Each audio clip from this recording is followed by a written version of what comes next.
Comme on en a l'habitude dans ce lieu, vous avez sans doute pris la Bible avec vous et je vous propose de revenir encore une fois, c'est la dernière, encore une fois sur ce texte du livre des Actes des Apôtres au chapitre 2 et au verset 42. Pourquoi je dis encore une fois? Je le dis pour ceux qui nous rejoindraient. Pourquoi? Parce que tout au long de ce mois de septembre, j'ai pris le temps, au travers de 4 messages, de voir avec vous ce qui était la manière de fonctionner, de vivre l'Église au premier siècle. Dans son fonctionnement, pas dans son organisation administrative ou autre, mais dans la teneur spirituelle, dans l'approche des choses concernant la volonté de Dieu, la pensée de Dieu, le souhait de Dieu. Et ces messages ont été appuyés par rapport à ce qui est écrit dans Actes au chapitre 2 et au verset 42. Et j'imagine que maintenant vous connaissez ce verset par cœur, puisqu'il nous est dit que ces premiers chrétiens persévéraient dans l'enseignement des apôtres, dans la communion fraternelle, dans la fraction du pain et dans les prières. Et je voudrais lire avec vous dans Matthieu au chapitre 18, nous lirons les versets 19 et 20. Je prêcherai plus courtement ce matin pour pouvoir laisser place à Babé pour nous présenter le programme et les objectifs concernant le culte des enfants durant cette année. Dans l'évangile de Matthieu, au chapitre 18, si vous êtes des lecteurs de la Bible, vous devez sans doute avoir eu l'occasion de relever ce qui est écrit dans ce passage. Pourquoi? Parce que c'est une source d'encouragement et c'est une base aussi de la raison de notre rassemblement ou de nos rassemblement. Matthieu 18, verset 19. « Je vous dis encore, c'est Jésus qui parle, que si 2 d'entre vous s'accordent sur la terre pour demander une chose quelconque, elle leur sera accordée par mon Père qui est dans les cieux. Car là où 2 ou 3 sont assemblés en mon nom, je suis au milieu d'eux. » Alléluia. Nous comprenons aisément, et je vais développer cela au fil des minutes qui viennent, que la prière, ce n'est pas simplement une démarche individuelle, personnelle, mais c'est aussi une démarche collective. C'est une démarche communautaire. Et nous devons trouver, cet équilibre entre ma vie de prière, où, d'une manière personnelle, individuelle, j'ai l'occasion de m'adresser à Dieu selon mon planning, selon mon emploi du temps. Il n'y a pas d'heure précise, il n'y a pas de lieu précis, même si la Bible nous dit qu'en ce qui concerne la prière, quand nous lisons Matthieu chapitre 6, verset 6, il est bon d'entrer dans notre chambre, nous est-il dit, et là, dans le secret, notre Père nous voit, notre Père nous entend, et notre Père est réceptif à la prière que nous lui adressons. Donc, nous sommes invités par la Bible à faire coïncider une vie de prière individuelle, personnelle, et puis une vie de prière collective, communautaire. Et lorsque nous regardons à l'Église du premier siècle, et je prendrai rapidement 3 exemples dans le livre des Actes des Apôtres, nous voyons que ces premiers chrétiens, qui venaient d'origines différentes, se réunissaient, se retrouvaient dans la prière et invoquaient le nom de Jésus. Tout d'abord, dans le chapitre 1 et le verset 14 du livre des Actes des Apôtres, nous voyons là un premier exemple où, après que Jésus ait invité les premiers chrétiens à rester à Jérusalem, il nous est dit ceci, que les disciples, d'accord, étaient là réunis dans une chambre haute, et au verset 14, il est écrit « Tous, d'un commun accord, persévéraient dans la prière avec les femmes, mais aussi Marie, mère de Jésus, et avec les frères de Jésus. » D'un commun accord. Vous comprendrez pourquoi j'ai cité ce verset de l'évangile de Matthieu, car quand on prie tout seul, c'est facile d'être d'accord avec soi-même, mais dès qu'on se retrouve à 2, à 3, à 4 ou à plus, ça demande de s'unir, et c'est pourquoi, je ne veux pas être répétitif, c'est pourquoi dans Acte 2, 42, nous comprenons qu'il y a bien un ordre.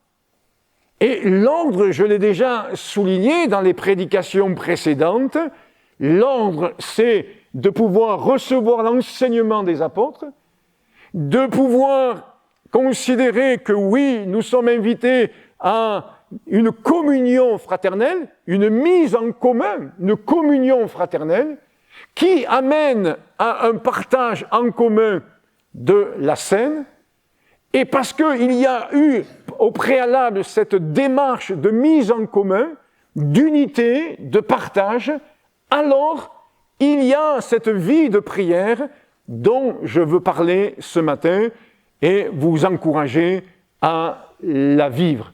Et on ne veut pas inverser ces ordres. Pourquoi ? Parce que en prenant en compte ce processus que l'évangéliste Luc nous révèle dans le livre des Actes des Apôtres, on va rentrer dans une vie de prière, l'Église va être dans une vie de prière où il y aura l'approbation de Dieu, où il y aura l'attention de Dieu, où il y aura l'écoute de Dieu, et il y aura aussi, je veux le croire, l'exaucement à la gloire de Dieu. Donc, nous comprenons que les premiers chrétiens ont vécu des moments ensemble dans la prière, dans la communion, dans un esprit de foi.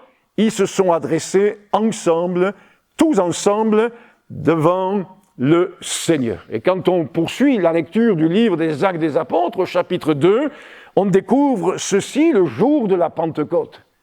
Ce temps de prière collectif n'a pas duré quelques minutes, mais nous comprenons très bien que cela a duré 10 jours. Est-ce que pendant 10 jours, ils ont été 24 heures sur 24 ensemble? Je ne sais. Mais en tous les cas, il nous est bien montré qu'ils étaient là, eh bien, dans la prière, chaque jour, attendant l'intervention de Dieu.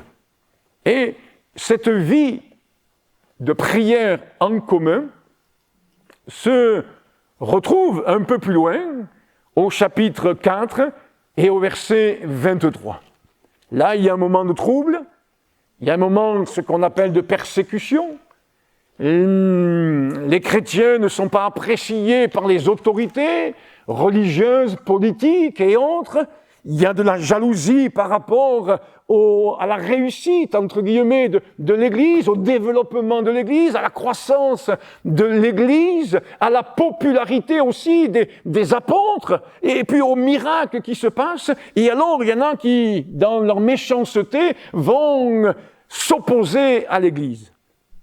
Mais cela ne va pas déstabiliser les premiers chrétiens, les chrétiens de ce premier siècle.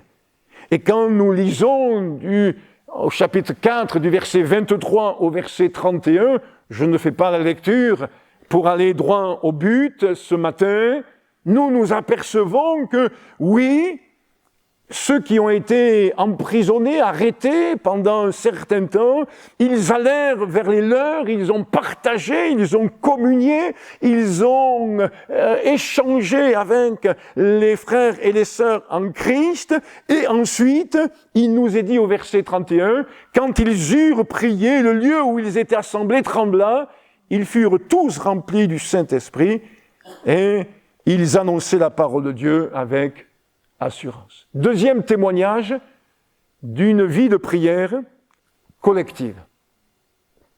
Et le troisième témoignage que je prendrai ce matin se trouve au chapitre 12. Là encore, suite à l'arrestation d'Étienne et à la lapidation d'Étienne, les autorités ont trouvé que c'était, entre guillemets, peut-être bon pour eux de continuer à persécuter l'Église, et ils vont arrêter Pierre. Il va être emprisonné, et il nous est dit que la veille de son jugement, il dort, et là, pendant la nuit, il est délivré, miraculeusement. Un prodige. Un étonnement, même que les geôliers et autres gardiens vont en être surpris le lendemain matin. Mais ce que je veux mettre en lien avec cette délivrance miraculeuse, c'est qu'il nous est dit au verset 5 de ce chapitre que l'Église, pendant qu'il était gardé en prison, elle ne cessait d'adresser pour lui des prières à Dieu. Ce qui m'amène à considérer que, oui, pendant la journée, ils avaient l'occasion de se retrouver, mais aussi, cette nuit-là, ils ont eu l'occasion de se retrouver ensemble. Il y avait peut-être urgence. La situation était devenue grave, peut-être. Il y avait une certaine gravité dans la situation, il y avait une urgence. Mais cela les a amenés à se réunir et pendant cette nuit, ils ont prié. Et il n'est pas rare que dans des assemblées évangéliques, il y ait ce qu'on appelle communément des nuits de prière. Ou des soirées de prière, peut-être pas des nuits, mais au moins des soirées où l'Église se retrouve là dans la prière. Alors, je ne vais pas développer ces choses-là, mais pour montrer combien l'Église de Jésus-Christ ne peut pas nier le fait. Les chrétiens, ceux qui veulent suivre Jésus dans son enseignement, dans sa parole, ne peuvent pas nier le fait que tout chrétien se doit de s'impliquer dans une vie de prière de l'Église. Une prière collective. Et il est clair que la prière de l'Église, la prière communautaire, amène une puissance au sein de l'Église. Cette prière faite en commun, cette prière faite en communion, cette prière qui est faite en accord, comme on l'a lu tout à l'heure dans l'Évangile de Matthieu. Et si nous voulons vivre pleinement les promesses de Dieu, les grâces de Dieu, voir la gloire de Dieu, car c'est possible encore aujourd'hui, malgré les ténèbres qui s'épaississent au dehors, l'Église de Jésus-Christ doit prendre en compte ce fait. Non seulement de persévérer dans l'enseignement des apôtres, non seulement de persévérer dans la communion fraternelle, dans la fraction du pain, mais de persévérer dans les prières. Les prières. Il n'est pas dit de persévérer dans la prière, mais les prières. Celle de l'un et de l'autre. Pour montrer par là que la prière de l'un et la prière de l'autre sont précieuses. Il arrive souvent, parce qu'il y a toujours un arrière-plan particulier dans notre pays de France, avec la tradition religieuse, qu'il arrive parfois que des gens me téléphonent ou nous rencontrent et disent ceci: pasteur, est-ce que vous pouvez prier pour moi? Laissant entendre par là que c'est le pasteur qui est intermédiaire entre Dieu et les hommes. Que c'est le pasteur qui est entendu de Dieu et qu'il est le porte-parole des autres. Non, mes amis. La Bible nous dit que la prière fervente du juste a une grande efficace. Et nous ne voulons pas simplement focaliser sur la vie de prière du responsable, qu'il soit pasteur ou autre, mais de comprendre que chacun d'entre nous, frères et sœurs, qui êtes là, membres de cette assemblée, qui côtoyez cette église, chacun d'entre nous, nous devons nous sentir concernés par cette vie de prière collective, ou que j'appelle ce matin autre communautaire. J'aime bien le mot communautaire, parce que dans communautaire, il y a commun, mise en commun. N'est-il pas dit dans la parole de Dieu de porter les fardeaux les uns des autres? Et de bien d'autres choses, nous voyons au travers de la Bible qu'il nous est demandé une solidarité. Vos larmes, je veux les entendre et les voir. Vos fardeaux, je veux pas les connaître, pour connaître les potins des uns et des autres, non. On n'est pas là pour savoir ce que l'un vit dans son cœur, ce que l'autre a vécu dans son passé. C'est pas là. Il n'y a pas une dimension de curiosité malsaine, mais il est question là de partager, de mettre en commun les prières, celles de l'un et de l'autre, mais aussi les diverses expressions de prière. Je suis amené à considérer que il y a plusieurs manières de prier. Il y a plusieurs manières de s'adresser à Dieu. Jésus nous invite à considérer tout d'abord que en priant, nous ne devons pas multiplier de vaines paroles. C'est écrit dans Matthieu au chapitre 6 et au verset 8. Et il dit ceci: en priant, ne multipliez pas de vaines paroles comme les païens qui s'imaginent qu'à force de paroles, ils seront exaucés. Donc les prières, cela ne signifie pas de déblatérer, de parler, mais de pouvoir considérer les choses l'une après l'autre, de considérer l'immensité des besoins et de pouvoir les partager. Cette table qui est à ma droite et qui nous sert pour la scène, peut-être quelqu'un au milieu de nous pourrait la porter seul. Mais reconnaissez avec moi que ça serait quand même plus pratique d'être au moins 2, voire 3, voire 4, puisqu'elle a 4 côtés. Les responsabilités de l'Église aujourd'hui dans le monde sont comme celles dans le passé.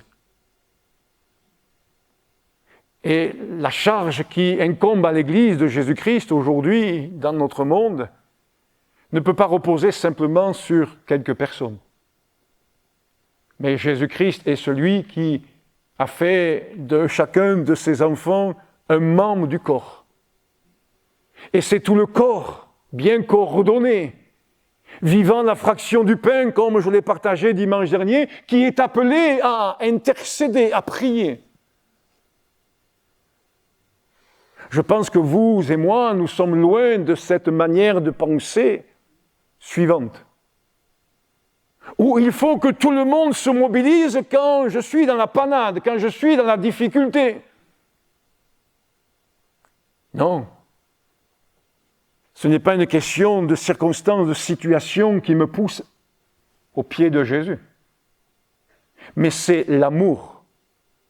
L'amour pour Jésus, l'amour pour les âmes, l'amour pour le malade, l'amour pour les perdus, l'amour pour les déshérités, l'amour pour ceux qui sont là dans l'obscurité, dans l'ignorance, dans la méconnaissance de la Bible. Tout ça, ça nous pousse à nous unir, à avoir cette main d'association, cette foi commune et à prier, à intercéder.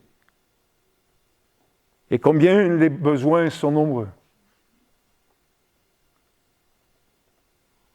À mon niveau, devant ma responsabilité, je m'aperçois que chaque jour se rajoute ce qu'on appelle communément au milieu de nous des sujets de prière. C'est dans notre langage. C'est-à-dire des situations qu'on nous présente et nous ne sachant que faire parce qu'on est bien limité, bien petit, bien misérable. Alors, ce qu'on fait, c'est qu'on redouble de temps dans la prière et on présente à Dieu ces situations. Il y a des situations qu'on va présenter 1 jour, 2 jours, 3 jours. Et puis, il y a d'autres situations que ça sera quelque chose que l'on présentera à Dieu constamment, en permanence. Pourquoi? Parce que la situation nous invite à cela. Alors pourquoi les prières? Parce que quand on regarde au vocabulaire de la Bible, on s'aperçoit que derrière le mot prière, il y a plusieurs aussi vocables. Par exemple, dans Matthieu au chapitre 6, Jésus ne parle pas, quand on s'adresse à lui de prière, il parle de demande. Demandez et vous recevrez. J'ai une demande à te faire, Seigneur. C'est tout à fait agréable. Demandez et vous recevrez. Il arrive que nous circulions en voiture, dans nos activités du jour, peut-être sur notre lieu de travail ou dans un autre domaine, et quelque part il y a une pensée qui nous vient au plus profond de nous-mêmes et nous adressons à Dieu une demande. C'est tout simple. Mais notre Père, dit toujours ce chapitre 6 de Matthieu, sait de quoi nous avons besoin, bien avant que nous ne lui demandions. Mais cependant, nous lui demandons. Parce que c'est une relation d'amour, c'est une relation, je veux dire, de père à fils. Et il aime que nous lui demandions.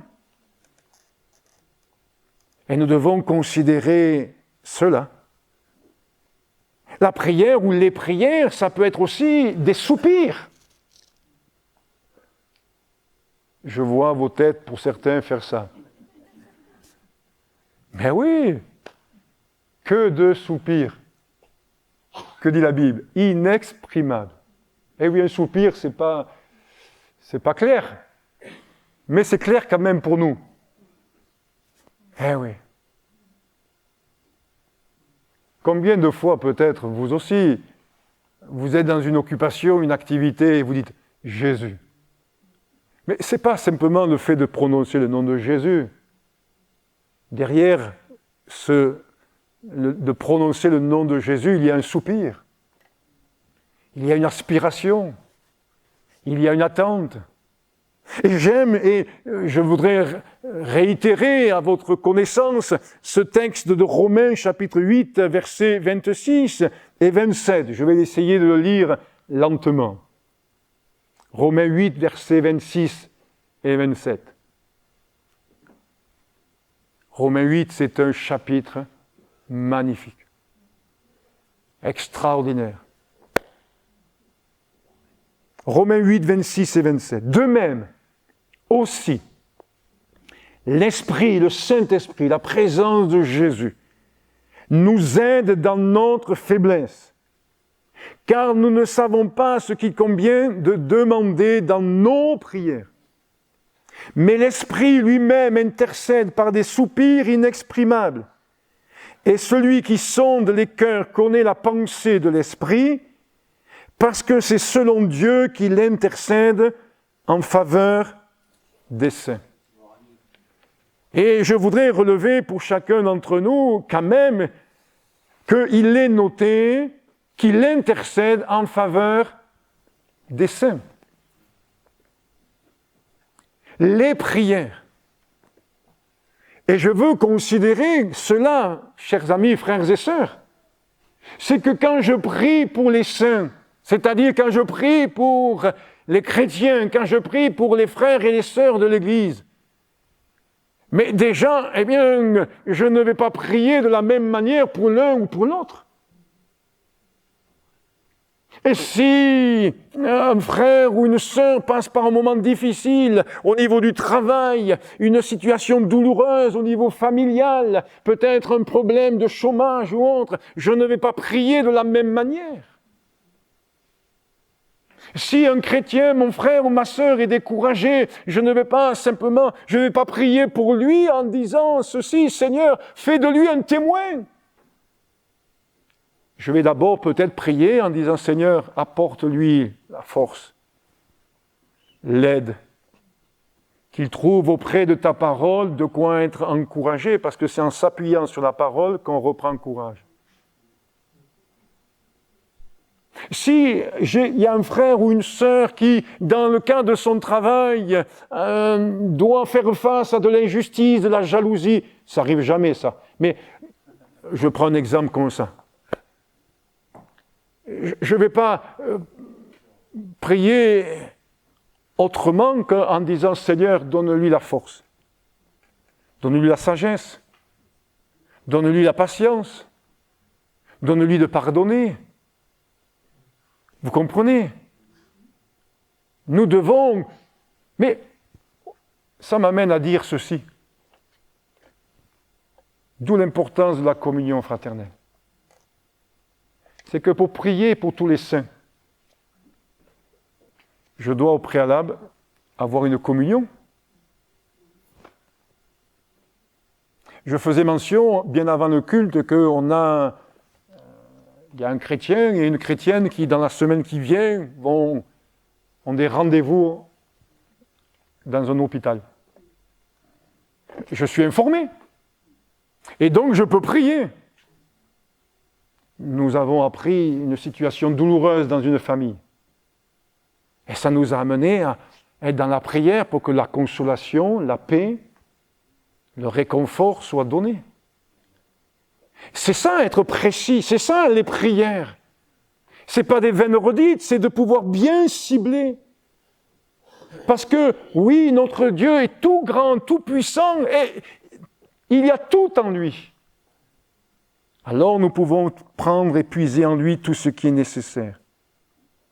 La Bible nous dit, au sujet des prières, que nous pouvons prier en esprit, mais aussi nous pouvons prier avec notre intelligence. 1 Corinthiens 14, 15 nous dit, nous encourage à prier par l'esprit, mais aussi avec l'intelligence, des prières inspirées. Je ne sais quand vous priez seul à la maison, quand vous priez à l'église, mais combien de fois je suis amené, je vous encourage à considérer cela. Seigneur Jésus, inspire-moi. Vous avez peut-être une liste de prières, vous avez peut-être un pense-bête qui vous amène à considérer une situation ou une autre, etc. Vous avez souvenir de ceci ou de cela. Mais combien, lorsque nous prions, et à l'église ça doit être la même chose quand nous prions ensemble, nous devons rechercher l'inspiration.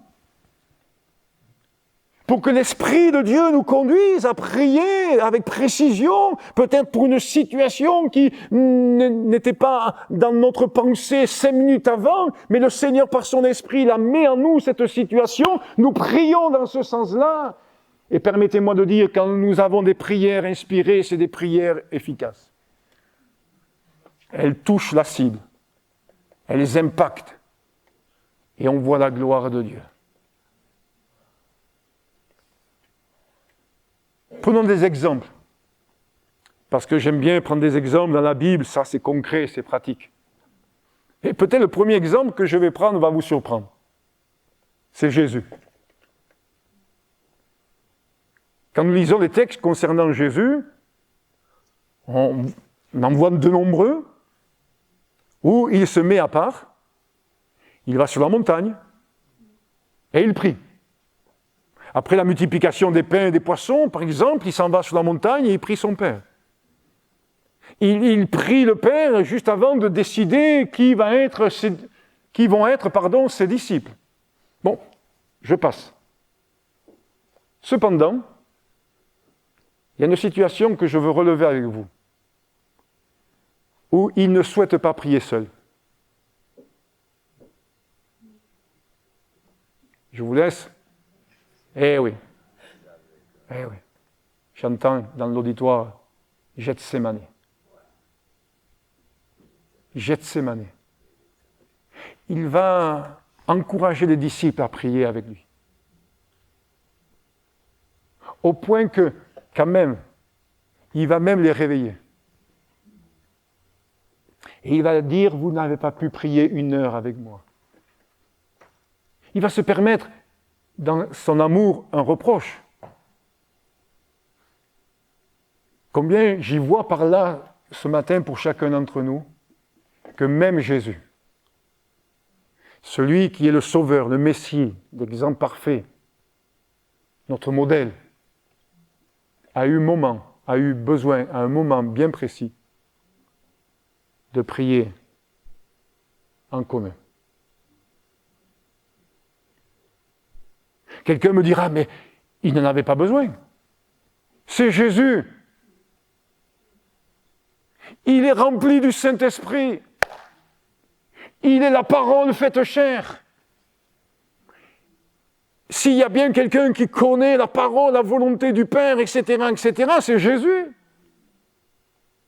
Cependant, à ce moment-là particulier, Jésus a besoin, excusez-moi de le dire comme ça, des autres. Il a besoin que d'autres prient avec lui. Et j'y vois pour nous un encouragement à considérer que si Jésus a eu besoin, dans un moment très particulier, je l'admets, de la prière des autres, ou de prier avec les autres, à plus forte raison, nous, en tant que chrétiens, nous avons besoin de considérer cela. Il sollicite les disciples parce que, dans ce moment-là, il a besoin aussi de cette communion et de cette unité spirituelle. Prenons l'exemple de Paul. Je citerai quelques versets le concernant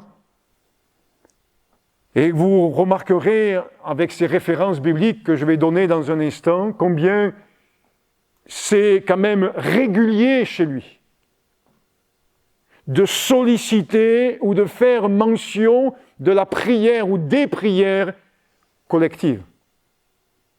Tout d'abord, dans Actes, au chapitre 20 et au verset 36, alors qu'il va vers Rome, et nous savons par la Bible ce qui l'attend à Rome. Il nous est dit qu'il rencontre là quelques chrétiens et après avoir dit cela, il se mit à genoux et il pria avec eux tous. Acte 20, verset 36. Il pria avec. Ils sont quand même dans un lieu précis. On comprend que c'est en pleine nature. Il n'y a pas là de bâtiment, il n'y a pas là de lieu précis, si ce n'est en pleine nature. Et il prie avec. Et si nous voulons voir la gloire de Dieu dans cette région du sud Cévennes, nous avons besoin de prier avec, de prier ensemble. 2 Corinthiens, chapitre 1, verset 11. Il va faire mention, là, dans ce récit, dans ce texte, de cette assistance, de cette aide par vos prières. Dans Philippiens, au chapitre 1, verset 19, « Car je sais, dira-t-il, que cela tournera à mon salut, grâce à vos prières et à l'assistance de l'Esprit de Jésus-Christ. » grâce à vos prières. Permettez que je cite encore 2 références.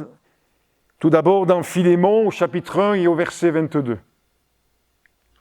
Il dit ceci à cet homme: en même temps, prépare-moi un logement, car j'espère vous être rendu, grâce à vos prières. Et puis, Éphésiens chapitre 6, verset 18, faites en tout temps par l'Esprit. Vous voyez combien, dans ces versets concernant les prières des saints, les prières de l'Église, il y a toujours l'assistance du Saint-Esprit, la présence du Saint-Esprit. Faites en tout temps, par l'Esprit, toutes sortes de prières et de supplications.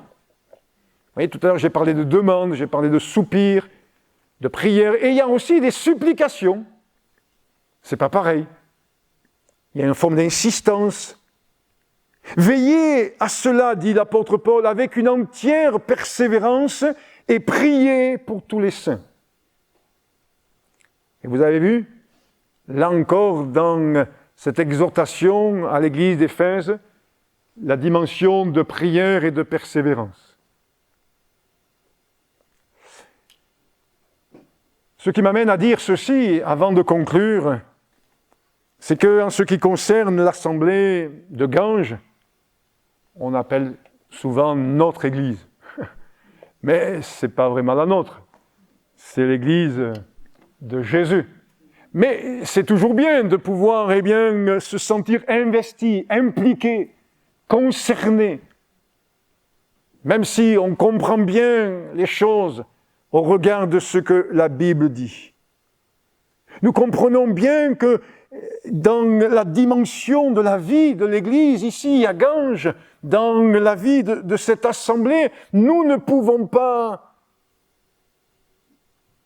nier le fait que dans l'assemblée locale, comme dans l'assemblée universelle, dans l'Église universelle, mais dans l'assemblée locale, on se doit, excusez-moi de le dire comme cela, on se doit de prendre en compte la vie de prière ensemble, communautaire, de pouvoir se retrouver ensemble.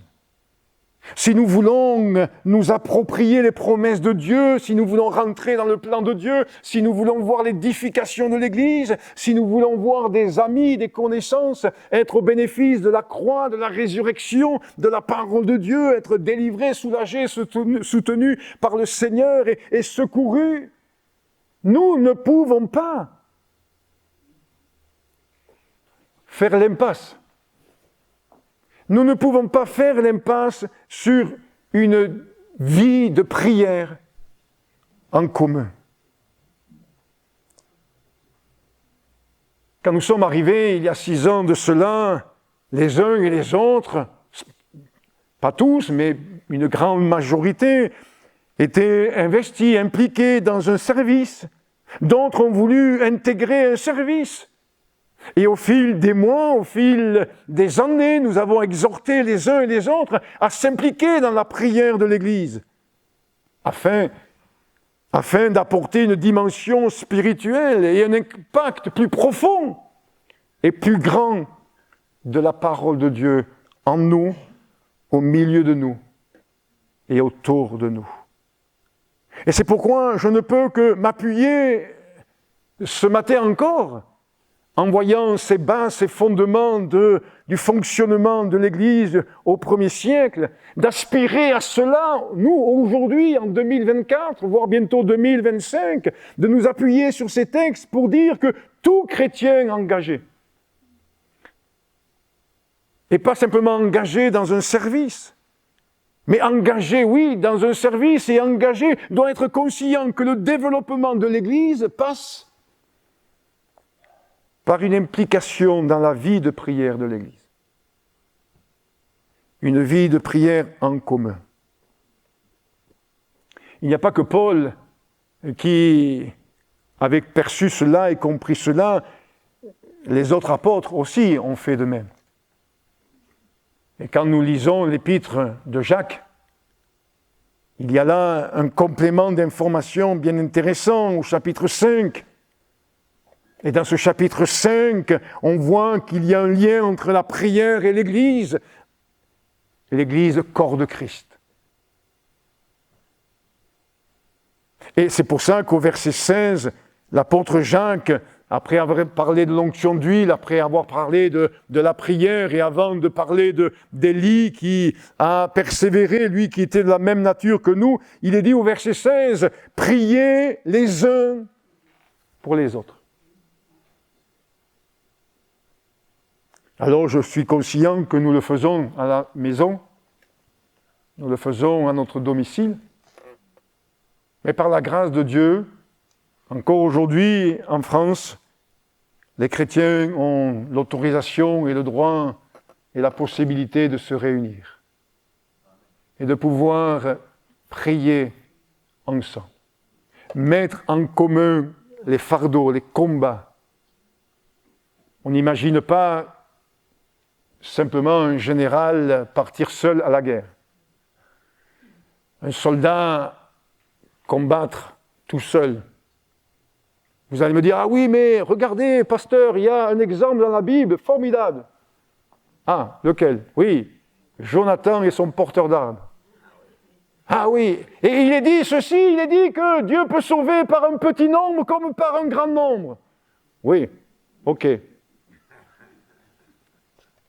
Mais après cette bataille, qui n'était pas une guerre, quelqu'un un jour a dit ceci, on a perdu une bataille, on n'a pas perdu la guerre. Ils ont gagné de bataille, mais il y avait la guerre. Et après Jonathan et son porteur d'armes, qu'est-ce qui s'est passé? Tout le peuple, toute l'armée, même Saül, s'y est mis. Et la délivrance a été pleine. La victoire a été totale. Alors oui, nous voulons considérer ces choses-là et nous encourager les uns et les autres à avoir cette implication, cet engagement et de comprendre que nous ne pouvons pas nous abstenir de cela. Nous ne pouvons pas nous abstenir de l'enseignement des apôtres. Nous ne pouvons pas nous abstenir de la communion fraternelle. Nous ne pouvons pas nous abstenir de la fraction du pain. Et nous ne pouvons pas nous abstenir de la vie de prière en commun. Alors, je conclus en disant cette prière, quelque part, que l'Église de Jésus-Christ à Ganges soit connue comme une Église qui connaît et vit les prières dans une dimension d'unité, de foi et de persévérance. Et alors, nous nous réjouirons de voir l'intervention de Dieu, de voir Dieu secourir, si déjà, avec le peu que nous faisons, nous voyons déjà Dieu faire grâce à des amis, à des connaissances, exaucer des prières, agir au milieu de nous, alors si nous redoublons, si nous persévérons et si nous amplifions cette vie de prière communautaire, alors je veux le croire, même si avec Dieu rien n'est mathématique, rien n'est proportionnel, mais je veux croire que Dieu verra nos cœurs et il se glorifiera en exaucant notre prière, nos prières, la prière de l'Église du corps de Christ. Oui, bien que nous puissions nous recueillir et considérer ces choses avant de laisser la place au moniteur du culte des enfants. Seigneur, merci de nous permettre ce matin et de m'avoir permis ce matin de rappeler ces choses à mes frères et à mes sœurs, peut-être même de faire connaître à ceux et celles qui sont au milieu de nous, ces amis, ces connaissances, ce que tu attends de l'Église, ta vision de l'Église, ton plan pour l'Église. Seigneur, merci de nous aider. Je ne te demande rien pour mes frères et mes sœurs, si ce n'est que pour moi, je te demande de m'aider à faire ma part. Et que, Seigneur Jésus-Christ, ta grâce nous accompagne les uns et les autres. Merci, Seigneur, de soutenir chacun des chrétiens de cette assemblée, de les fortifier et de nous accompagner à gravir petit à petit, pas après pas, tous les plans, toutes les étapes, tous les paliers que tu veux que nous franchissions. Merci Jésus pour ta gloire et seulement pour ta gloire. Amen.